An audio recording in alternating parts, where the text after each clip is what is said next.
DA নিয়ে আবারও খুব গুরুত্বপূর্ণ আপডেট। 25% ডিএ নিয়ে কি ফের সুপ্রিম কোর্টে যাবে রাজ্য? তো ভিডিওটি 1 সেকেন্ডের জন্য স্কিপ করবেন না, পুরোটা দেখবেন। চ্যানেলে নতুন হয়ে থাকলে অবশ্যই চ্যানেলটিকে সাবস্ক্রাইব করবেন এবং আমাদের পাশে থাকবেন। তো ভিডিওটি শুরু করা যাক। 2008 থেকে 2019 সাল পর্যন্ত বকেয়া ডিএর 25% অবিলম্বে মেটানোর নির্দেশ দিয়েছে সুপ্রিম কোর্ট। এই নির্দেশের পরেই প্রশ্ন উঠেছে, রাজ্য সরকারের হাতে কি এখনও আইনি পথ খোলা আছে?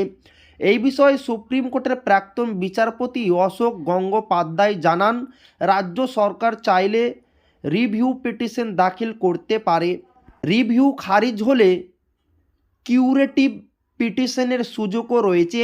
আইন অনুযায়ী এই সব পথ খোলা থাকলেও সরকার শেষ পর্যন্ত আদালতের নির্দেশ মেনে নেই কি না সেটাই এখন দেখার।